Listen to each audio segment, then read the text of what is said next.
నమస్కారం G news కి స్వాగతం. ముందుగా హెడ్లైన్స్ చూద్దాం. 4వ శ్వేతపత్రం విడుదల చేసిన ఏపీ సీఎం చంద్రబాబు గత ప్రభుత్వ భూదందాలు, సహజ వనరుల దోపిడీపై శ్వేతపత్రం విడుదల. గత ప్రభుత్వం రాష్ట్ర ఖనిజ సంపదను దోచేసిందన్న చంద్రబాబు.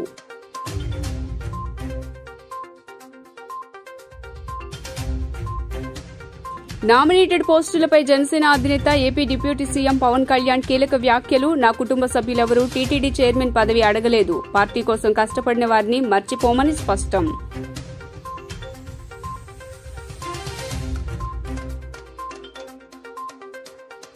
రాష్ట్ర జలవనరుల శాఖ ఆధ్వర్యంలో ఘనంగా బహుముఖ ప్రజ్ఞాశాలి మాజీ రాజ్యసభ సభ్యులు డాక్టర్ కేఎల్ రావు 120వ జయంతి కార్యక్రమాలు.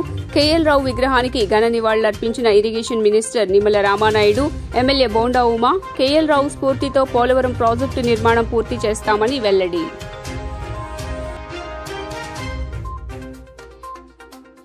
తాను జనసేన పార్టీలోకి వెళ్తున్నానన్నది కేవలం ఊహాగానాలు మాత్రమేనన్న బాలినేని శ్రీనివాసరెడ్డి. ఇటీవలే జరిగిన ఎన్నికల్లో ఊహించని ఫలితాలు వచ్చాయని ఆవేదన వ్యక్తం.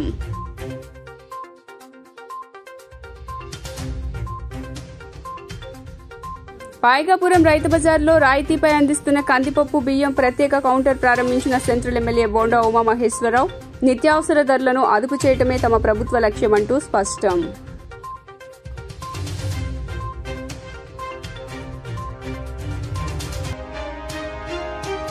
దుర్గమ్మ సన్నిధిలో పూర్ణాహుతితో వారాహి నవరాత్రి ఉత్సవాలు పరిసమాప్తం. పూర్ణాహుతి కార్యక్రమంలో పాల్గొన్న దేవస్థాన ఈవో, వేద పండితులు. ఇక డీటెయిల్స్ చూస్తే గత 5 ఏళ్లలో వైకాపా నేతలు సహజ వనరులను దోపిడీ చేశారని ఏపీ ముఖ్యమంత్రి చంద్రబాబు ధ్వజమెత్తారు. అడవులను కూడా గత ప్రభుత్వం ధ్వంసం చేసిందని అన్నారు. వైకాపా హయాంలో భూములు, ఖనిజాలు, అటవీ సంపదను దోచేశారని విమర్శించారు. కొత్త విధానం ఏర్పాటు చేసుకుని మరీ దోపిడీ చేశారు. విశాఖ, ఒంగోలు, చిత్తూరులో భూ కబ్జాలకు పాల్పడ్డారు. ఇళ్ల నిర్మాణం పేరుతో దందా చేశారు. 23 పార్టీ కార్యాలయాల పేరుతో అక్రమాలకు పాల్పడ్డారని చంద్రబాబు వెల్లడించారు. భూములు, గనులు, అటవీ వనరులపై తాజాగా ఏపీ సీఎం చంద్రబాబు శ్వేతపత్రం విడుదల చేశారు. ఈ సందర్భంగా ఆయన మాట్లాడుతూ జగన్ పాలనలో అడ్డగోలుగా భూ దోపిడీ, గనుల దోపిడీ, సహజ వనరుల దోపిడీ అడ్డగోలుగా జరిగింది. ఇసుక తవ్వకాల్లో ప్రైవేటు ఏజెన్సీలను తీసుకొచ్చారు. ఇసుక దందాపై ప్రశ్నించే వారిపై అట్రాసిటీ కేసులు పెట్టేవారు. భూములు లాక్కున్న వారిపై కఠిన చర్యలు తీసుకుంటామన్నారు. మైనింగ్ విషయంలో భారీగా పెనాల్టీలు వేశారు. నిబంధనలు పాటించకుండా మైనింగ్లో దోపిడీ చేశారు. గత ప్రభుత్వ హయాంలో పంచభూతాలను కూడా మింగేశారు. వైసీపీ ప్రభుత్వం కొత్త విధానంతో దోపిడీ చేసింది. 23 పార్టీల ఆఫీసులతో అక్రమాలకు పాల్పడ్డారు. హైదరాబాద్ ప్రభుత్వ భూములు కబ్జా కాకుండా చర్యలు తీసుకుంటామన్నారు చంద్రబాబు. గ్రామాల్లో ఉండే ఖాళీ భూములను సైతం కబ్జా చేశారు. ప్రజాధనాన్ని అడ్డంగా దుర్వినియోగం చేయడమే. విశాఖకి వస్తే రిషికొండ చూశాక విశాఖ వచ్చామనేవారు. విశాఖలో ఎర్ర దుబ్బలు అన్నిటినీ కబ్జా చేశారు. 19 తెలుగుదేశం 966 కోట్ల నుంచి 2463 కోట్లు పెరిగింది. గ్రాడ్యువల్గా పెరుగుతూనే వచ్చింది. ఇయర్ బై ఇయర్ పెరుగుకుంటూ వచ్చింది. ఇక్కడ చూస్తే 272 కోట్లు పడిపోయింది. తర్వాత 3405 కోట్లు కూడా ఆగిపోయింది. ఇక్కడ గ్రోత్ రేట్ 150%, అక్కడ గ్రోత్ రేట్ 40%. దీని విలువ మీరు చూస్తే దగ్గర 5 ఏళ్ల లాస్ వచ్చి 9750 కోట్లు. అంటే ఇది ఓన్లీ లెక్కలు మాత్రం వేసుకుంటే ఇల్లీగల్గా కొట్టేసి చాలా ఉంది. ఇష్టానుసారంగా ఇది ఒక పక్కన మినరల్ వెల్త్ని ప్రొటెక్ట్ చేసుకుంటూ రెగ్యులేట్ చేసి ఎప్పటికప్పుడు దాన్ని ఉపయోగించుకుంటే వచ్చే ఆదాయం, అట్ట కాకుండా ఇల్లీగల్గా దోపిడీ చేసి ఉన్నట్టు ఖాళీ చేసేయడం, ఫర్ ఫ్యూచర్కి కూడా రిజర్వ్స్ లేకుండా చేసేయడం, అది ఇప్పుడు జరిగినటువంటి కార్యక్రమాలు. నెక్స్ట్ ఇక్కడ మీరు చూస్తే సిఏజిఆర్ సంవత్సరం 24% పెరిగింది. అక్కడికి వస్తే 7% తగ్గిపోయింది. అంటే 5 ఏళ్లలో ఆవరేజ్ గ్రోత్ రేట్ 24% అయితే అక్కడ 7%. ఇది ఎవరికి పోయింది? నేరుగా అవినీతి, దోపిడీ. కడాన విచిత్రంగా మీరు ఒకసారి ఆలోచిస్తే ఫారెస్ట్ అండ్ మైనింగ్ ఒక మంత్రి ఎప్పుడూ ఉండడు, డిఫరెంట్ మినిస్టర్స్ ఉంటారు. చెక్స్ అండ్ బ్యాలెన్సెస్ ఇవి. మైనింగ్ ఉన్నప్పుడు వీళ్ళు లీజుకి అప్లై చేస్తారు. ఫారెస్ట్ ఏరియాలో అతను ఇవి ఉంటుంది, అలాంటివన్నీ కంట్రోల్ చేస్తారు. 2 డిపార్ట్మెంట్ కూడా ఒకేసారి ఇవ్వడం ఫస్ట్ టైం ఇది చరిత్రలో. చెక్స్ అండ్ బ్యాలెన్సెస్ కూడా దొంగ చేతికి తాళాలు ఇచ్చినట్టు ఒకరినే పెట్టుకుని దోపిడీకి ఫ్రీ చేశారు. మొత్తం రాష్ట్రం అంతా ఇష్టానుసారంగా చేసే పరిస్థితికి వచ్చారు. నామినేటెడ్ పదవుల విషయంలో జనసేన అధ్యక్షుడు డిప్యూటీ సీఎం పవన్ కళ్యాణ్ ఆసక్తికర వ్యాఖ్యలు చేశారు. అందరికీ పదవుల మీద ఆశ ఉంటుంది, కానీ పదవులు అడిగే వాళ్ళు వాళ్ళ అనుభవాలను, వారి అర్హతలకు దగ్గరగా ఉండే పదవులు అడగాలని కోరారు. సోమవారం పార్టీ కార్యాలయంలో జరిగిన కార్యక్రమంలో ఆయన మాట్లాడుతూ, నామినేటెడ్ పోస్టులు ఉంటాయి, కానీ ప్రతి ఒక్కరూ చైర్మన్ పదవులు ఆశిస్తే కష్టం. కొందరు టీటీడీ చైర్మన్ సహా ఇంకొన్ని చైర్మన్ల పదవులు అడుగుతున్నారు. ఒక టీటీడీ చైర్మన్ పదవి కోసమే 50 మంది అడిగారు, కానీ ఆ పదవి ఒకరికే ఇవ్వగలరు. నా కుటుంబ సభ్యులెవరూ టీటీడీ చైర్మన్ పదవి అడగలేదు, కానీ నా కుటుంబ సభ్యులు టీటీడీ చైర్మన్ పదవి అడిగారని ప్రచారంలో పెట్టారు. ఈ పదవుల కోసం చంద్రబాబుని ఎలా అడగాలో తేలడం లేదు. మీకు ఇది చేశాం కాబట్టి మాకు ఈ పదవి ఇవ్వండి అని అడగలేం. అందరికీ న్యాయం చేసేలా నా వంతు ప్రయత్నం చేస్తా, కానీ ఎవరికైనా పదవి ఇవ్వలేకుంటే పెద్ద మనసుతో ఆలోచించండి. ప్రధానిని నేను కేబినెట్ పదవి అడగగలను, కానీ నేను అడగలేదు. పదవుల కోసం మనం పని చేయడం లేదు. ఎవరైనా ఏమైనా పదవి కావాలంటే అడగండి. కమిటీలో చర్చించి పదవులు ఇచ్చే ప్రయత్నం చేస్తాం. కష్టపడిన వారిని మర్చిపోం అని అన్నారాయన. కూటమి విజయానికి జనసేన నిర్ణయం తీసుకోవడమే కారణం. నేను ఉప ముఖ్యమంత్రిని అవుతానని అనుకోలేదు. ప్రభుత్వంలో భాగం కావడం పెద్ద బాధ్యత అని పవన్ కళ్యాణ్ అన్నారు. అలాగే పొల్యూషన్ శాఖ, పంచాయతీరాజ్, రూరల్ వాటర్ సప్లై, ఇన్ని కీలకమైన శాఖలు తీసుకున్నప్పుడు నాకు ఒకటే అనిపించింది, చాలా అవగాహన ఉండాలి. ప్రత్యేకించి శాఖలు కూడా నేను అందరూ అనుకోవచ్చు, ఎందుకు పెట్టుకున్నాను నేను ఈ శాఖలన్నీ అంటే, ఇది నా మీద చాలా బాధ్యత ఉంది. పదే పదే మాట్లాడాను. నేను కొంత దాన్ని సంపూర్ణంగా కొంత ఒక విధి విధానాలు ఏర్పరిచిన తర్వాత సరైన సమయంలో బాధ్యతల నుంచి కూడా తప్పుకుంటాను. ఇంకెవరికైనా కూడా అప్పగించేస్తాను. కాకపోతే అది చేసే ముందు ఖచ్చితంగా విధి విధానాల మీద చాలా బలమైన ఒక విధి విధానాలు బలంగా ఏర్పరిచి ఆ బాధ్యతలు అప్పుడు అప్పచెప్తాను. అలాగే మనందరి మీద కూడా 5 సంవత్సరాల కాలం గిరుం తిరిగిపోతుంది, ఎక్కువ సమయం పట్టదు. అలాగే మన ఎమ్మెల్యేలందరికీ కూడా, పోటీ చేయని చోట్ల కూడా మన నాయకులందరికీ కూడా ఇది భవిష్యత్తు ఉన్న పార్టీ. అది మరి ఎంత బలంగా మనం చేయకపోతే దేశం మొత్తం మన వైపు చూసేలా చేసింది. దేశం మొత్తం ఈ రోజున ఎవరన్నా సరే దేశం మొత్తం మీద ఢిల్లీలో ఎక్కడికి వెళ్ళినా నన్ను పదే పదే పిలిచి గౌరవిస్తున్నారంటే అది మీ అందరూ చేసిన కష్ట ఫలితం. అది నేను ఒక్కడిని చేశానని కానీ, నేను ముందు నడిపించానేమో కానీ, నాతో పాటు నడవడానికి మీరందరూ ఉండి 21 మంది మనకి సభ్యుల్ని, 2 పార్లమెంట్ సభ్యుల్ని గెలిపించుకొని తీసుకెళ్ళటం ఆషామాషే విషయం కాదు. మన ఉదయ్ గారు కానీ, బాలశౌరి గారు కానీ మనం అడుగుతున్నారు, నెక్స్ట్ పార్లమెంట్ సెషన్స్ ఉన్నాయి, ఏం మాట్లాడాలి అంటే, ఉదయ్ గారు కూడా చెప్పారు, మీరు ముందు అవగాహన చేసుకోండి, ఎలా మాట్లాడాలి, ఏం మాట్లాడాలి, ఈ సెషన్ అంతా అవగాహన చేసుకోండి. ఏదైనా కీలకమైన పరిస్థితులు అంశాలు ఉంటే సీనియర్ పార్లమెంటరీ బాలశౌరి గారు ఉన్నారు, ఆయన ముందుకు తీసుకెళ్తారు. ప్రధానమంత్రి గారితో కూడా చెప్పేటప్పుడు ఏం మాట్లాడాలని అడిగితే ఉదయ్ గారికి, బాలశౌరి గారికి ఒకటే చెప్పాను, 140 కోట్ల మంది బరువు మోసే ప్రధానమంత్రి గారికి మనం సహాయపడాలి, కానీ ఆయనకి బరువు పెంచకూడదు. ఇది ఒక్కటే చెప్పండి, నా మాటగా చెప్పండి ఆయనకి. మేము మీకు బరువు తగ్గించే వాళ్ళమే కానీ బరువు పెంచే వాళ్ళమే. దేశంలో గొప్ప ఇంజనీర్ కేఎల్ రావు అని జలవనరుల శాఖ మంత్రి నిమ్మల రామానాయుడు అన్నారు. కేఎల్ రావు దేశానికి, మన రాష్ట్రానికి చేసిన సేవలు మరువలేనివని, అందుకే తరాలు మారినా ఆయన చేసిన సేవలను గుర్తు చేసుకుంటున్నామని తెలిపారు. కేఎల్ రావు 120వ జయంతి కార్యక్రమాన్ని ఇరిగేషన్ అధికారులు ఘనంగా నిర్వహించారు. కార్యక్రమానికి ముఖ్య అతిథిగా జల వనరుల శాఖ మంత్రి నిమ్మల రామానాయుడు, సెంట్రల్ ఎమ్మెల్యే బోండా ఉమామహేశ్వరరావు హాజరై కేఎల్ రావు విగ్రహానికి పూలమాలలు వేసి నివాళులర్పించారు. అనంతరం మంత్రి మీడియాతో మాట్లాడుతూ, కేఎల్ రావు జయంతి ఘనంగా నిర్వహించడం ముఖ్యమంత్రి చంద్రబాబు మొదలుపెట్టారని గుర్తు చేశారు. గత 5 సంవత్సరాలు వైసీపీ ప్రభుత్వం కేఎల్ రావు గారు జయంతి నిర్వహించలేదని ఆరోపించారు. భారతదేశం అభివృద్ధి జరగాలంటే నదులు అనుసంధానం జరగాలని చెప్పిన గొప్ప వ్యక్తి కేఎల్ రావు అని కొనియాడారు.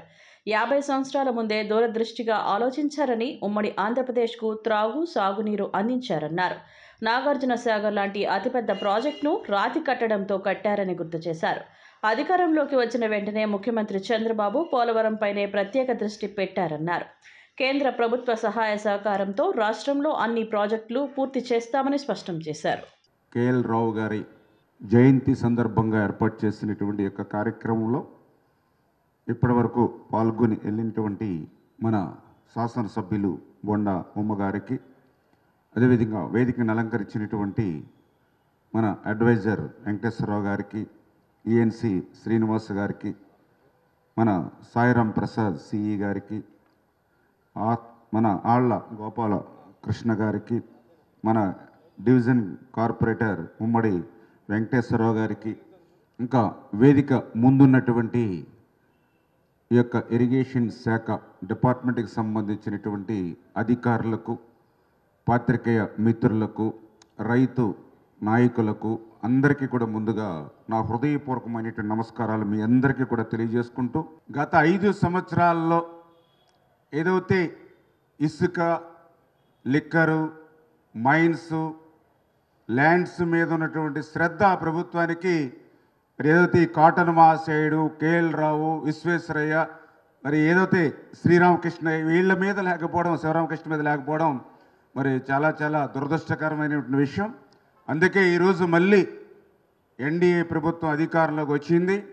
ఈరోజు ఏదైతే మన తెలుగు జాతి ముద్దు బిడ్డలు అయినటువంటి యొక్క కేఎల్ రావు, విశ్వేశ్వరయ్య, మరి ఏదైతే మరి యొక్క శివరామకృష్ణయ్య వీళ్ళందరి యొక్క జయంతోత్సవాలు నిర్వహించడంతో పాటుగా విదేశీయుడు అయినప్పటికీ కూడా అటు గోదావరి కానీ, ఇటు కృష్ణా కానీ, ఏదైతే అటు పెన్నా కానీ, ఏదైతే ఈవేళ పచ్చగా కలకలలాడడానికి కారకులైనటువంటి మన కాటన్ మహాశయుడు కానీ వీరందరి జయంతోత్సవాలు ఈ 5 సంవత్సరాలు కూడా ఘనంగా నిర్వహిస్తామని చెప్పి సందర్భంగా మరి తెలియజేసుకుంటూ, ప్రభుత్వం ఏర్పడినాక గౌరవ ముఖ్యమంత్రి వర్యులు సాగునీటి ప్రాజెక్టులకి అత్యంత ప్రాధాన్యతనిస్తూ 5 సంవత్సరాల నుంచి నిర్లక్ష్యానికి గురైనటువంటి పోలవరం ప్రాజెక్ట్ని ఆయన సందర్శించడం కానీ, అట్లాగే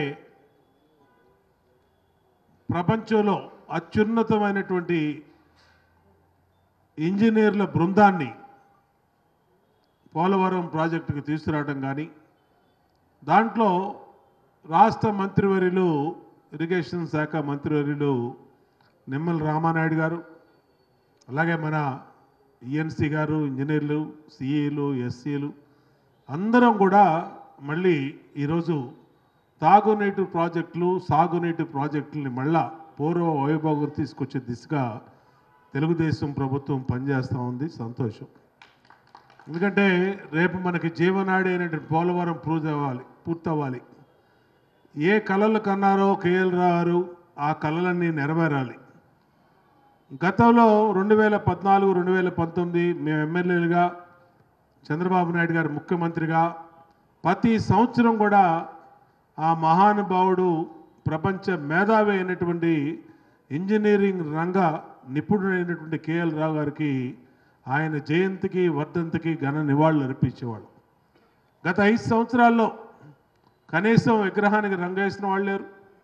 సమాధి దగ్గర ఒక పువ్వు పెట్టి ఆ మహానుభావుడు ఈ తరం కోసం, ఈ జాతి కోసం, ఈ ప్రజల కోసం చేసినటువంటి సేవల్ని ఆయన మంత్రిగా, ఒక పార్లమెంట్ సభ్యుడిగా, ఒక ఇంజనీర్గా, బహుముఖ ప్రజ్ఞాశాలిగా చేసినటువంటి సేవల్ని భవిష్యత్ తరాలకి తెలియజేసే విధంగా గత ప్రభుత్వం పనిచేయకపోవడం దురదృష్టకరం. పార్టీని అంచెలంచెలుగా పెరిగేలా చేయటంలో పవన్ చాలా ఓపికతో, వ్యూహంతో వ్యవహరించారని మంత్రి నాదెండ్ల మనోహర్ అన్నారు. పదవులు మనకొచ్చాయి, కానీ మన కోసం పనిచేసిన జన సైనికులు, వీర మహిళలను మరవద్దన్నారు. క్షేత్రస్థాయిలో పార్టీని బలోపేతం చేయాలి. పార్టీ మీద, ప్రభుత్వం మీద దుష్ప్రచారం మొదలు పెడతారు, వాటిని తిప్పికొట్టాలని జనసేన నేతలకు పిలుపునిచ్చారు. సోమవారం నాడు పార్టీ తరపున గెలిచిన ప్రజా ప్రతినిధులను అధినేత ఉప ముఖ్యమంత్రి పవన్ కళ్యాణ్ సత్కరించారు. ముందుగా మంత్రి నాదెండ్లను సత్కరించారు. ప్రజా ప్రతినిధులకు శాలువ కప్పి గిఫ్ట్గా కూరగాయలు అందించి పవన్ సన్మానించారు.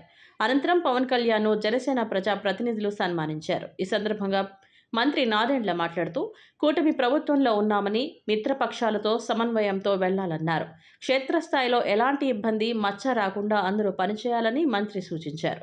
పదవులు మనకొచ్చాయి, కానీ మన కోసం పనిచేసిన జన సైనికులు, వీర మహిళలను మరవద్దు. క్షేత్రస్థాయిలో పార్టీని బలోపేతం చేయాలి. పార్టీ మీద, ప్రభుత్వం మీద దుష్ప్రచారం మొదలు పెడతారు, తిప్పికొట్టాలి. కూటమి ప్రభుత్వం అమలు చేసే పథకాలు, అభివృద్ధి కార్యక్రమాలపై అవగాహన పెంచుకోవాలి. నిజాయితీగా పనిచేయాలి. గత ప్రభుత్వం సంక్షేమం పేరుతో దోపిడీ చేసింది. త్వరలో క్రియాశీల సభ్యత్వాన్ని ప్రారంభించనున్నాం. గతంలో తక్కువ సంఖ్యలోనే క్రియాశీలక సభ్యులను చేర్పించాం. ఇప్పటి వరకు సుమారు కార్యకర్తలకు ఆర్థిక సాయం కింద 18 కోట్లు అందించామని చెప్పుకొచ్చారు. నెల రోజులు అయిపోయింది. ఇంకా రాబోయే రోజుల్లో దుష్ప్రచారాలు మొదలు పెడతారు, రకరకాలుగా వార్తలు ప్రజల్లోకి తీసుకెళ్తారు. సబ్జెక్టు వారీగా మీరు కొంచెం అవగాహన తెచ్చుకుంటే మన జనసేన పార్టీ కార్యవర్గం, అదేవిధంగా జిల్లా స్థాయిలో ఎక్కడ ఏ సంఘటన జరిగినా, ఏ విషయం పైన స్పందించాలో ప్రెస్ కాన్ఫరెన్సులు పెట్టి ధైర్యంగా మీరు మన ప్రభుత్వాన్ని సపోర్ట్ చేసే విధంగా మీరు నిలబడాలి. దానికి ఒకరు పిలవాలనో లేకపోతే ఒకరు సమాచారం అందించాలనేది కాకుండా మనం గతంలో చేసిన కార్యక్రమాన్ని మీరు గుర్తుపెట్టుకోండి.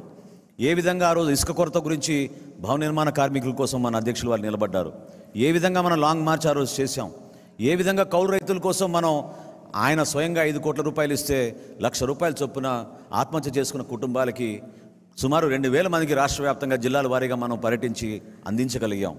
అదేవిధంగా రైతులకి మనం కనీస మద్దతు ధర, కరోనా అప్పుడు ఏ విధంగా మన జన సైనికులు నిలబడ్డారో, ఇతర దేశాల నుంచి మన ఎన్ఆర్ఐ జేఎస్పీ వాళ్ళు ఎంత కష్టపడి పార్టీని సపోర్ట్ చేశారో అవన్నీ కూడా మనం మర్చిపోకూడదు. చేసిన కార్యక్రమాన్ని అన్నింటినీ కూడా మీరు గుర్తుపెట్టుకోండి. రోడ్ల గురించి ఒక అద్భుతమైన సోషల్ మీడియా క్యాంపెయిన్ చేశాం. దాని ద్వారా ప్రజలకి రాష్ట్ర వ్యాప్తంగా అర్థమైంది, కేవలం వీళ్ళు సంక్షేమం అని చెప్పి ఎంత దోపిడీ చేసి మనకు నష్టం కలిగించారో, రాష్ట్రం ఎంత వెనకబడిపోయిందో ప్రజలందరూ కూడా అర్థం చేసుకోగలిగారు. మనం నిజాయితీగా పనిచేయాలి, అది ప్రధానమైన బాధ్యత. ఎక్కడ కూడా మనం టెంప్ట్ కాకుండా క్షేత్రస్థాయిలో జరుగుతున్న అనేక ప్రభుత్వ కార్యక్రమాలు, సంక్షేమ కార్యక్రమాల్లో మీరందరూ కూడా పాల్గొనాలి. వేద మంత్రోచ్చరణల మధ్య నిర్వహించిన పూర్ణాహుతితో విజయవాడ దుర్గా మల్లేశ్వర స్వామివారి దేవాలయంలో ఆషాఢ మాసం వారాహి నవరాత్రి ఉత్సవాలు ఘనంగా ముగిశాయి. ఈ సందర్భంగా నిర్వహించిన పూజా క్రతువులో దుర్గగుడి ఈవో కెఎస్ రామారావు దంపతులు పాల్గొన్నారు. బెజవాడ ఇంద్రకిలాద్రిపై కొలువుతీరిన దుర్గమ్మ సన్నిధిలో ఆషాఢ మాసం సందర్భంగా తొలిసారి నిర్వహించిన వారాహిమాత నవరాత్రి ఉత్సవాలు ఘనంగా ముగిశాయి. ఈ నెల 6వ తేదీన ప్రారంభమైన వారాహి ఉత్సవాలు 10 రోజుల పాటు ఘనంగా నిర్వహించారు. హిందూ పురాణాల ప్రకారం అమ్మవారి శక్తి రూపాలలో వారాహిదేవి ఒకరు. వారాహిదేవిని సప్త మాతృకలలో ఒకరుగా, దశమహా విద్యలలో ఒకరుగా కొలుస్తారు. దుర్గగుడి మహామండపంలోని 6వ అంతస్తులో వారాహి అమ్మవారి ఉత్సవమూర్తిని ప్రతిష్ఠించి ప్రత్యేక పూజలు నిర్వహించడంతో పాటు హోమజపాలు చేపట్టారు. పెద్ద సంఖ్యలో భక్తులు వారాహి అమ్మవారిని దర్శించుకొని మొక్కులు చెల్లించుకున్నారు. వారాహి అమ్మవారి నవరాత్రి ఉత్సవాల ముగింపు సందర్భంగా దుర్గగుడి యాగశాలలో పండితులు శాస్త్రోక్తంగా రుద్రహోమం నిర్వహించారు. ఆలయ స్థానాచార్యులు విష్ణుభొట్ల శివప్రసాద్ శర్మ, ఇతర వైదిక సిబ్బంది వేద పండితుల మంత్రోచ్చరణల నడుమ పూర్ణాహుతి కార్యక్రమాన్ని దిగ్విజయంగా పూర్తి చేశారు. ఈ పూజా క్రతువులో దుర్గగుడి ఈవో కెఎస్ రామారావు దంపతులు పాల్గొన్నారు. వారాహి నవరాత్రులు సంపూర్ణం అయినాయి. ఇప్పటి వరకు 9 రోజులు వివిధ రకాలైన కార్యక్రమాలతో వారాహి నవరాత్రులను జరుపుకోవడం జరిగింది. దేవస్థానం ఈసారి చాలా పద్ధతిగాను అర్చకులు, వేద పండితులు, అనుష్ఠాన పరులైనటువంటి వారు, దీక్షా పరులైనటువంటి పండితులతో, అర్చకులతో ఈ కార్యక్రమాన్ని నిర్వహించాము. మరి వారాహి నవరాత్రులు చాలా పద్ధతిగా జరపాలనే మా కోరికకు మన్నించి అటు ప్రభుత్వం వారు, ఇటు మా సిబ్బంది సహకరించారు. ప్రభుత్వం నుంచి అనుమతులు త్వరగా వచ్చాయి. మన మంత్రివర్యులు చాలా సంతోషించి ఈ కార్యక్రమాన్ని నిర్వహించాల్సిందిగా తెలియజేశారు. అలాగే కమిషనర్ గారు కూడా ఈ పాల్గొంటూ ప్రతిరోజు ఏం జరుగుతున్నాయో తెలుసుకుంటూ ఆయన కూడా మధ్యలో వచ్చి వెళ్ళారు. ఈ కార్యక్రమాల్లో భాగంగానే ఈరోజు పూర్ణాహుతితో ఈ కార్యక్రమం సంపన్నమైంది. ఈ 9 రోజులు చేసినటువంటి అనుష్ఠానము, అలాగే జపతపాలు మరియు హోమాలు, ప్రతిరోజు హోమాలు జరిగాయి రుద్ర హోమశాలలో. వీటన్నింటినీ పూర్తి చేస్తూ ఈరోజు పూర్ణాహుతిని కూడా సమర్పించడం జరిగింది. అమ్మవారికి చాలా సంతుష్ట పరిచే ఒక ప్రక్రియను వేదోక్తము శాస్త్రోక్తంగా ఈరోజు దేవాలయంలో నిర్వహించాము. ఇవి గుప్తంగా జరుగుతాయి, ఎందుకంటే ఇవి ప్రకటిత నవరాత్రులు కాదు, ఇవి గుప్త నవరాత్రులు అంటారు. శ్యామలా నవరాత్రులను, వారాహి నవరాత్రులను. జయ దుర్గా భవాని శ్రీ దుర్గామల్లేశ్వర స్వామి వారి దేవస్థానంలో మొన్న ఆషాఢ పాడ్యం నుంచి ఈ రోజు వరకు, అనగా దశమి, నవమి మరియు దశమి కూడా ఈరోజు ఉంది కాబట్టి ఈ రోజున వరకు ఈ యొక్క మా వారాహి నవరాత్రులని మనం నిర్వహించడం జరిగింది. ఈ రోజున ఉదయం 10 గంటలకి పూర్ణాహుతితోటి ఈ వారాహి నవరాత్రులు పూర్తయినాయి. అదేవిధంగా ఈ దేవాలయంలో మొన్న ఆ పాడ్యం నుండి, ఆషాఢ పాడ్యం నుండి ఈ యొక్క శారే కార్యక్రమాన్ని కూడా భక్తులందరూ కూడా వచ్చి దేశ విదేశాల నుంచి కూడా వస్తున్నారు. ఇక్కడికి వచ్చి వాళ్ళందరూ కూడా అమ్మవారికి సారే సమర్పించడం జరుగుతోంది. ఇది ఈ నెల రోజుల పాటు ఉంటుంది. ఆషాఢ మాసం అంటే ఆగస్టు 4వ తారీఖు వరకు కూడా ఈ యొక్క ఆషాఢ మాసం సారే అందరూ కూడా సమర్పించుకోవచ్చు. అదేవిధంగా ఈ నెల 19, 20, 21న ఈ శాకాంబరి ఉత్సవాలను కూడా నిర్వహించడం జరుగుతుంది. ఎన్డీఏ కూటమి ప్రభుత్వం ప్రజాప్రభుత్వం అని ఇప్పటి వరకు ప్రభుత్వం తీసుకున్న నిర్ణయాల పట్ల ప్రజలందరూ కూడా హర్షిస్తున్నారని విజయవాడ సెంట్రల్ ఎమ్మెల్యే బోండా ఉమా అన్నారు. ఎన్నికల ముందు ఏ హామీలు ఇచ్చామో అవి ఒక్కొక్కటి నెరవేర్చుకుంటూ వస్తున్నామన్నారు. విజయవాడ పాయకాపురం రైతు బజార్లో కందిపప్పు, బియ్యం ప్రత్యేక కౌంటర్ని ఎమ్మెల్యే బోండా ఉమా ప్రారంభించారు. ఈ సందర్భంగా మీడియాతో మాట్లాడుతూ సెంట్రల్ నియోజకవర్గంలోని రైతు బజార్లకు త్వరలో పూర్వ వైభవం తీసుకొస్తామన్నారు. గత ప్రభుత్వం తీసుకున్న అసమర్థ విధానాలు, చేసిన అవినీతి వల్ల ప్రజలందరూ ఎంతగానో ఇబ్బంది పడ్డారన్నారు. పేద మధ్యతరగతి వారు పెరిగిన నిత్యావసర వస్తువులు కొనలేక ఇబ్బందులు పడుతున్నారని చెప్పారు. ఈ నేపథ్యంలోనే కందిపప్పు, బియ్యం తక్కువ ధరలకు ఇచ్చేందుకు ప్రభుత్వం శ్రీకారం చుట్టిందన్నారు. ప్రత్యేక కౌంటర్ ద్వారా కందిపప్పు కేజీ 160 రూపాయలకే అందుబాటులోకి తెచ్చిందన్నారు. ప్రభుత్వం ఏర్పడ్డ తొలి రోజే 5 ఫైల్స్పై సీఎం చంద్రబాబు సంతకం చేసి చరిత్ర సృష్టించారన్నారు. ఇదే తక్కువ ధరలకు పెద్ద పెద్ద మాల్స్లో కూడా త్వరలో ప్రజలకు అందుబాటులోకి తీసుకొస్తామన్నారు. ప్రభుత్వ అసమర్థ విధానాల వల్ల, అవినీతి విధానాల వల్ల కొండెక్కినటువంటి నిత్యావసర సరుకుల్ని ఈరోజు రాష్ట్ర ముఖ్యమంత్రి చంద్రబాబు నాయుడు గారు కొత్త ప్రభుత్వం వచ్చినాక మొదటి రోజు నుంచి కూడా దృష్టి పెట్టారు.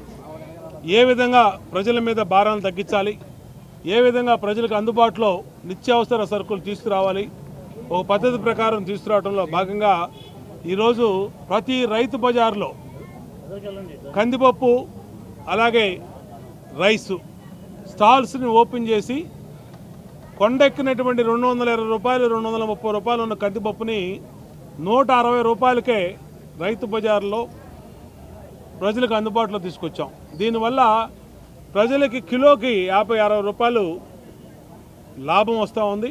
వాళ్ళందరూ సంతోషం వ్యక్తం చేస్తూ ఉన్నారు. అలాగే బియ్యం కూడా సూపర్ ఫైన్ క్వాలిటీ 70 రూపాయలు ఉన్నటువంటి బియ్యాన్ని 48 రూపాయలకి ఇవాళ రైతు బజార్లో స్టాల్స్ ద్వారా విక్రయించడం వల్ల మరి ఆ రకం బియ్యం తినాలనుకునే వాళ్ళు 48 రూపాయలకి కొనుక్కెళ్తా ఉన్నారు. బయట బజార్లో 70 రూపాయలు ఉన్నాయి బియ్యం. మొట్టమొదట మోడల్ రైతు బజార్ కాన్సెప్ట్ని ముఖ్యమంత్రి గారు చెప్పినప్పుడు మొట్టమొదటి రైతు బజార్ నా కాన్స్టిట్యున్సీలో ఉండాలని ఈ రైతు బజార్ తీసుకొచ్చాం. రైతు బజార్ బ్రహ్మాండంగా ఇవాళ పనిచేస్తూ ఉంది. కొంత నిర్లక్ష్యానికి గురైనా మళ్ళీ వాళ్ళ అధికారంలోకి వచ్చాం. మళ్ళీ ఈరోజు వీటిలన్నింటిని ప్రక్షాళన చేస్తాం. అలాగే ఫిష్ మార్కెట్ కానీ అన్నిటిని సమగ్ర ప్రక్షాళన చేయాల్సిన అవసరం ఉంది. గత 5 సంవత్సరాలుగా ఎన్ని నిర్లక్ష్యానికి గురైన అన్నిటి మీద దృష్టి పెట్టి స్టేజ్ల వారీగా అన్నిటిని కూడా మళ్ళీ మెరుగుపరుస్తుంది. ప్రజా సమస్యల పరిష్కారంలో అలసత్వం ప్రదర్శిస్తే ఉపేక్షించబోమని, బాధ్యతతో విధులు నిర్వర్తించి ఉన్నతాధికారులు ప్రజలకు జవాబుదారులుగా వ్యవహరించినప్పుడే లక్ష్యాలు సాధించగలుగుతామని జిల్లా కలెక్టర్ డాక్టర్ జి సృజన అన్నారు.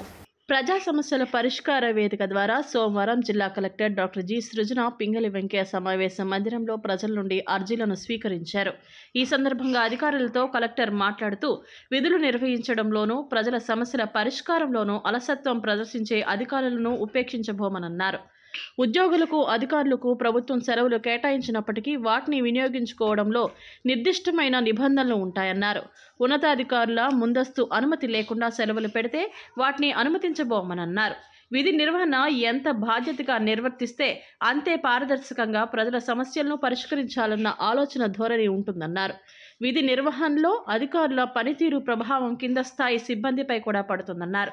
ఎప్పటికప్పుడు తాను ప్రతి శాఖపై ప్రత్యేక దృష్టి పెడతానని, లక్ష్య సాధనలో జాప్యాన్ని గుర్తిస్తే చర్యలు తీసుకోవడానికి వెనుకాడమన్నారు.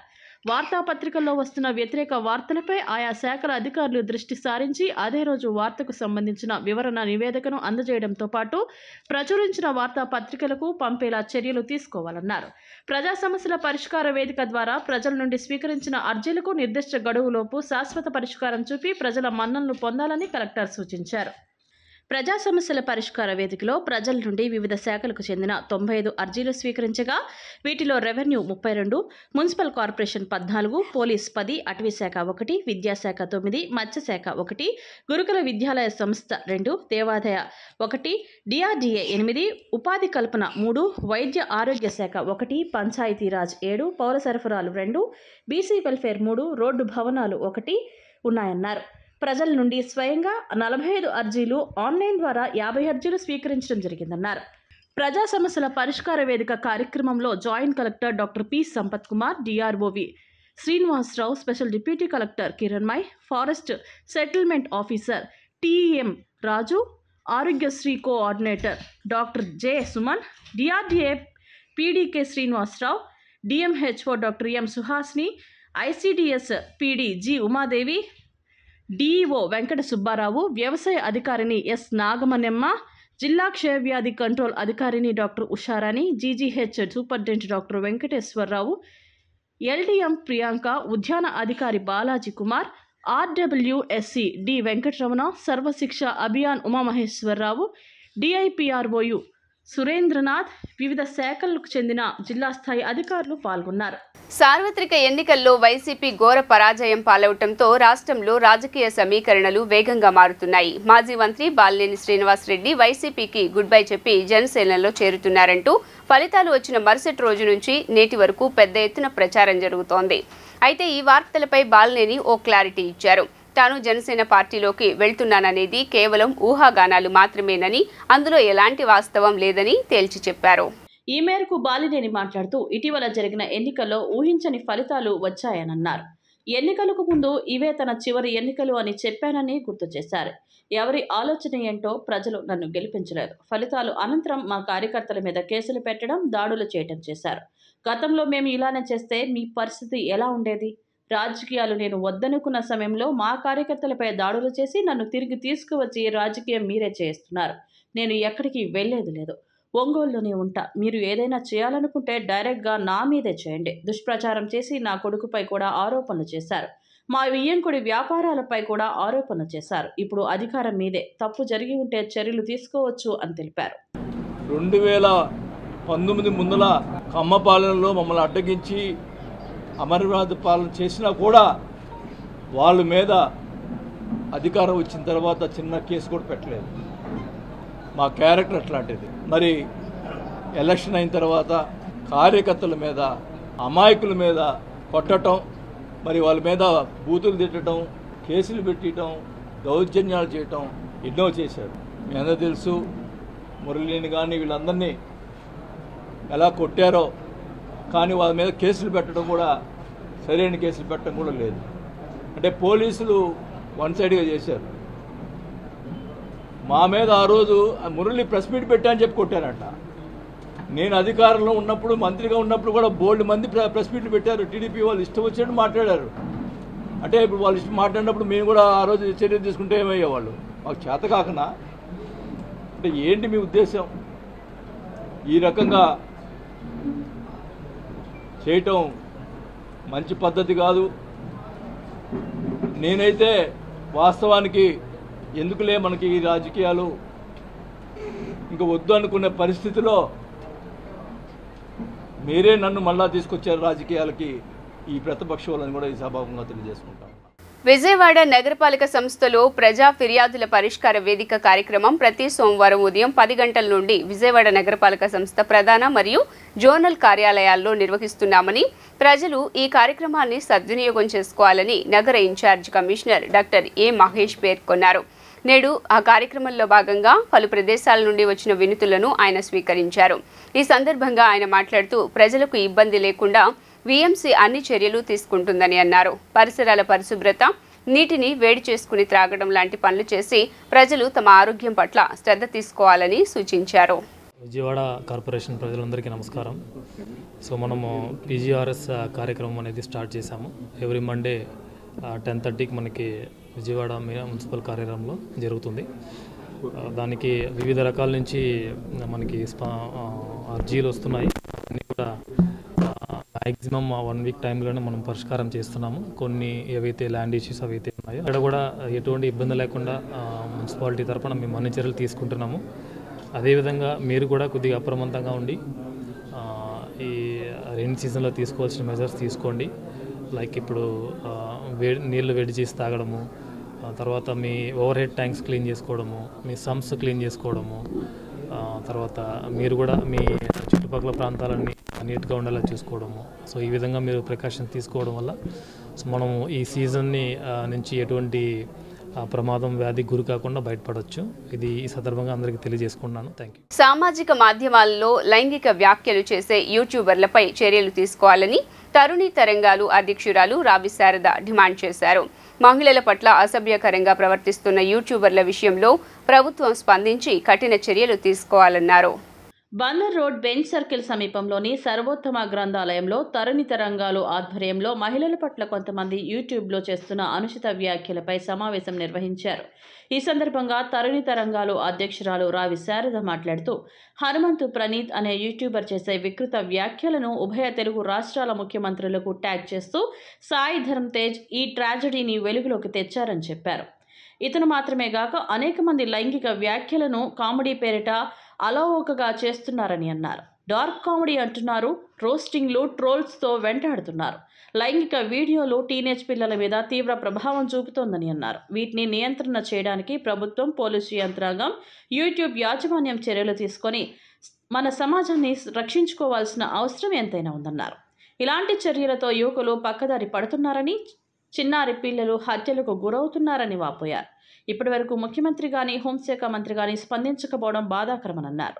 వెంటనే లైంగిక వ్యాఖ్యలు చేసే యూట్యూబర్లపై చర్యలు తీసుకోవాలని, ప్రభుత్వం స్పందించాలని కోరారు. యూట్యూబ్లో వస్తున్నటువంటి భయంకరమైన వ్యాఖ్యలు, వాటి మీద ఒక వ్యతిరేకత తెలియజేయాలి అనే ఉద్దేశంతో ఈ సమావేశాన్ని ఏర్పాటు చేస్తున్నాం. ఈ మధ్య బాగా చూస్తున్నాం మనం. ఆ హనుమంత్ ప్రణీత్ అనే అబ్బాయి చేసినటువంటి వ్యాఖ్యలు, తండ్రి కూతురు ఆడిచ్చే తండ్రి మీద అతను చెప్పిన విషయాలు మాత్రం చాలా అసభ్యంగా, మనం నోటితో చెప్పలేని విధంగా ఉన్నాయి. అలాంటి వాటన్నిటికీ ఒక వ్యతిరేకతని తెలియచెప్పకపోయినట్లయితే, అదేదో వాళ్ళ ప్రచారం కోసం, పబ్లిసిటీ కోసం ఇలాంటి అసహ్యకరమైన విషయాలు ప్రసంగిస్తే బాగోదు అనే విషయాన్ని ఒక గళం విప్పి తెలియాలి అని తరుణి తరంగాలు ఈ కార్యక్రమాన్ని ఏర్పాటు చేసింది. ఇలాంటివి ఎప్పుడు ఎక్కడ జరిగినా దాన్ని వ్యతిరేకించడమే మా ఉద్దేశం. అలా ఇక ముందు జరగకూడదని, వీటికి కూడా తగిన విధంగా ప్రభుత్వం స్పందించి స్ట్రిక్ట్గా జరగాలని, వాళ్ళకి సరైన శిక్షలు వేయాలి అని కోరుకుంటున్నాం. తరుణి తరంగాల తరఫున ఎన్నో ఎగ్జాంపుల్స్ చూస్తూ పోతే మనం ఆడవాళ్ళ మీద, ముఖ్యంగా కాలేజ్ స్టూడెంట్స్ వాళ్ళ మీద కూడా ఎన్నో వ్యాఖ్యలు, విపరీతమైన వ్యాఖ్యలు. అది అంత అవసరం కూడా లేదు. ఊరికినే ఏదో వాళ్ళ దీనికోసం హేయమైన వాళ్ళ ఆలోచనలను బయటికి చెప్తున్నారే తప్ప అవన్నీ అరికట్టడమే తరుణి తరంగాలు చేపట్టినటువంటి కార్యక్రమానికి మన రాష్ట్రంలో ఈ నెల రోజుల కాలంలోనే అనేక ఇన్సిడెంట్స్ చూసాము. మన హోమ్ మినిస్టరు ప్రమాణ స్వీకారం చేసిన వెంటనే ఈపురపాలెంలో ఒక ఘటన జరిగింది. అలాగే నిన్న ఒక పసిబిడ్డ మీద అత్యాచారం జరిగింది. నెంబర్ ఆఫ్ కేసెస్, అంటే ఎవ్రీడే ఇలాంటి కేసుల్ని మనం వినాల్సి వస్తుంది. అయితే ప్రభుత్వం వీటి మీద స్పందించడం, వెంటనే వాటి మీద చర్యలు తీసుకోవడం, నిందితుల్ని అరెస్ట్ చేయడంతో మాత్రమే సరిపోదు. ఈరోజు పోలీస్ విచారణని, న్యాయ వ్యవస్థని త్వరితం చేయాల్సినటువంటి అవసరం ఉంది. ఈ యూట్యూబర్ విషయంలో కూడా తెలంగాణ గవర్నమెంటు కేసు ఫైల్ చేసింది, అరెస్ట్ చేసింది. మనం కూడా దీని మీద కేసు ఫైల్ చేయాల్సిన అవసరం ఉంది. ఇతని మీదే కాదు, రాష్ట్ర ప్రభుత్వం సైబర్ క్రైమ్ డిపార్ట్మెంట్ని బలోపేతం చేసి ఇతర యూట్యూబర్స్ కూడా ఎవరైతే డార్క్ కామెడీ పేరుతో లైంగిక వ్యాఖ్యానాలు చేస్తున్నారో ఇలాంటి వాటి మీద చర్య తీసుకోవడానికి ప్రభుత్వం పూనుకోవాల్సిన అవసరం ఉంది. అయితే దురదృష్టవశాత్తు ఇంతవరకు హోమ్ మినిస్టర్ నుంచి కానీ ముఖ్యమంత్రి నుంచి కానీ ఒక ప్రకటన కూడా రాలేదు. ఇప్పుడైనా స్పందించాలని చెప్పేసి కోరుతా ఉన్నాము. రెండవది ఏంటంటే టీవీ షోస్ కొన్నింట్లో అలాగే సినిమాల్లో కూడా లైంగిక వ్యాఖ్యానాలు, అసభ్యమైనటువంటి వ్యాఖ్యానాలు వస్తున్నాయి. శాస్త్ర సాంకేతిక మార్పుల ఫలాలు సామాన్యులకు అందాలని నిరంతరం శ్రమించిన వ్యక్తి డాక్టర్ కేఎల్ రావు అని సిపిఎం రాష్ట్ర కార్యదర్శి వర్గ సభ్యులు సిహెచ్ బాబురావు అన్నారు. తెలుగు ప్రజలు, భారతీయులు గర్వించే ఇంజనీరింగ్ పితామహుడు కేఎల్ రావు అంటూ కొనియాడారు. సాగునీరు, త్రాగునీరు, విద్యుత్ రంగంలో ప్రణాళికల రూపకర్తగా కేఎల్ రావు చరిత్ర పుటల్లో నిలిచారని తెలిపారు. విజయవాడ సత్యనారాయణపురం శివాజీ కేఫ్ సెంటర్లో సత్యనారాయణపురం అభివృద్ధి కమిటీ ఆధ్వర్యంలో డాక్టర్ కేఎల్ రావు 122వ జయంతి సందర్భంగా ఆయన చిత్రపటానికి పూలమాలలు వేసి నివాళులర్పించారు. ఈ సందర్భంగా జరిగిన సభలో నగరపాలక సంస్థ స్టాండింగ్ కమిటీ మాజీ చైర్పర్సన్ సిపిఎం నేత సిహెచ్ బాబురావు మాట్లాడారు. కృష్ణా జిల్లా కంకిపాడులో జన్మించి విజయవాడ పార్లమెంటు సభ్యులుగా, కేంద్ర మంత్రిగా అనేక సంవత్సరాల పాటు ప్రజలకు సేవలు అందించిన కేఎల్ రావు చిరస్మరణీయులన్నారు.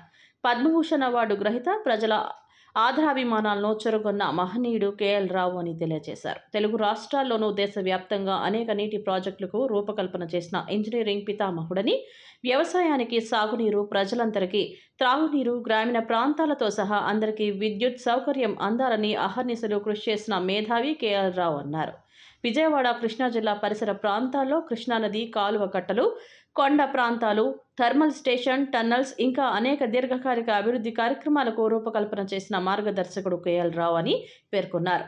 ఆయన జీవితం నేటి తరాలకు, యువతరానికి ఆదర్శప్రాయం కావాలన్నారు. తన పరిజ్ఞానాన్ని, పదవులను దేశం కోసం, ప్రజల కోసం అంకితం చేసిన నిజాయితీపరుడని, నేడున్న నేతలు స్వలాభం కోసం ప్రజల ప్రయోజనాలు పణంగా పెడుతున్నారని అన్నారు. కేంద్ర మంత్రి, మన విజయవాడ పార్లమెంటు సభ్యులుగా పనిచేసిన కేఎల్ రావు గారి జయంతి సందర్భంలో ఆయనకి నివాళులు అర్పిస్తా ఉన్నాం. కేఎల్ రావు గారు ఒక ఇంజనీర్గా దేశంలో నదుల అనుసంధానం ఎలా జరగాలి, నదీ జలాలు అటు సాగునీటికి, తాగునీటికి, ప్రజలందరికీ ఎలా ఉపయోగపడాలనేటువంటి ఒక ప్రణాళికల్ని రూపొందించి ఆ ప్రణాళికలు అందుబాటులోకి రావాలని జీవితాంతం కృషి చేసినటువంటి ఆయన ప్రముఖ నిపుణుడు. ఆయన ఇంజనీరింగ్ నిపుణుడిగానే కాకుండా పార్లమెంటు సభ్యుడిగా విజయవాడ నుండి అనేక సార్లు పనిచేసి కేంద్ర మంత్రివర్గంలో వివిధ మంత్రి వర్గాల్లో పనిచేసి ఆయన ప్రజలకి సేవ చేశారు. అంతేకాదు గ్రామీణ ప్రాంతాలకు విద్యుదీకరణ జరగాలి, అలాగే అందరికీ తాగునీరు అందాలి, వ్యవసాయానికి సాగునీరు అందాలనేటువంటి ఒక చిత్తశుద్ధితో కృషి చేశారు. కానీ రోజులు మారినాయి. ఇవాళ ఉన్నటువంటి విద్యుత్ కార్పొరేట్ కంపెనీల్లో బందీగా మారిపోయింది. అంతేకాదు ఇంకొక వైపున ఇరిగేషన్ ప్రాజెక్టులు అంటే కార్పొరేట్లకి దోచుకోవటానికి అదొక మార్గంగా మారిపోయింది. అవినీతికి ఇటు విద్యుత్తు, ఇటు ఇరిగేషన్ రెండూ కూడా ఒక నిలయంగా మారిపోయి ప్రభుత్వాలు కార్పొరేట్లకి, బడా కంపెనీలకి దోచిపెడతా ఉన్నాయి. కానీ దానికి భిన్నంగా పనిచేసి సాంకేతిక పరిజ్ఞానం అలాగే శాస్త్ర పరిజ్ఞానం ప్రజలకు అందుబాటులోకి రావాలి. ఈ కార్యక్రమంలో స్థానిక పెద్దలు, అభివృద్ధి కమిటీ నేతలు మురళి, రమణ, ప్రవీణ్, రమేష్, సాగర్, రెడ్డి, దూమ్మలపాటి రవి, పింగళ శర్మ, రాజాలు, సైదులు తదితరులు పాల్గొన్నారు. కంచికచర్ల మండలం దొనబండ కొండల క్వారీలో సోమవారం పెను ప్రమాదం సంభవించిన విషయం తెలిసిందే. ఈ ఘటనలో 3 మరణించారు. మృతి చెందిన వారి వివరాలు జీకొండూరు మండలం చెరువు మాధవరానికి చెందిన దుర్గారాజు, ఒడిశాకు చెందిన బీబీ నాయక్, ఛత్తీస్గఢ్కు చెందిన రామ్దేవ్ బాగి బఘేల్గా పోలీసులు గుర్తించారు. అనంతరం ఈ ఘటనపై కేసు నమోదు చేశారు.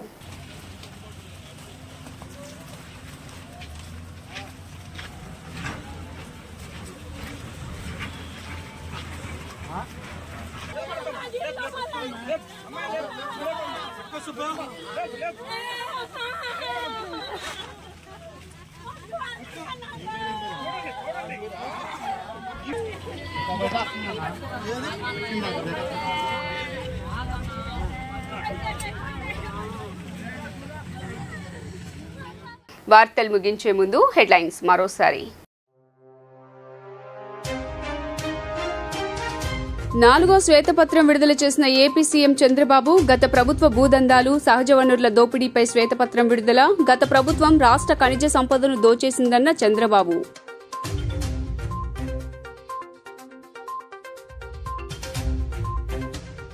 నామినేటెడ్ పోస్టులపై జనసేన అధినేత AP deputy CM Pawan Kalyan కీలక వ్యాఖ్యలు. నా కుటుంబ సభ్యులెవరూ టీటీడీ చైర్మన్ పదవి అడగలేదు. పార్టీ కోసం కష్టపడిన వారిని మర్చిపోమని స్పష్టం.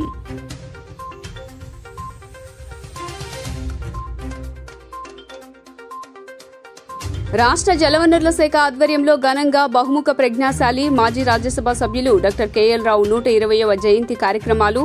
కేఎల్ రావు విగ్రహానికి ఘన నివాళులర్పించిన irrigation minister Nimmala Ramanaidu, MLA Bonda Uma. KL Rao స్ఫూర్తితో పోలవరం ప్రాజెక్టు నిర్మాణం పూర్తి చేస్తామని వెల్లడి.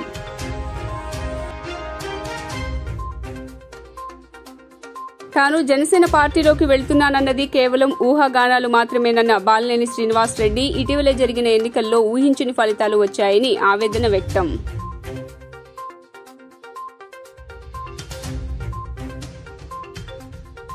పాయగాపురం రైతు బజార్లో రాయితీపై అందిస్తున్న కందిపప్పు బియ్యం ప్రత్యేక కౌంటర్ ప్రారంభించిన సెంట్రల్ ఎమ్మెల్యే బోండా ఉమామహేశ్వరరావు. నిత్యావసర ధరలను అదుపు చేయటమే తమ ప్రభుత్వ లక్ష్యమంటూ స్పష్టం.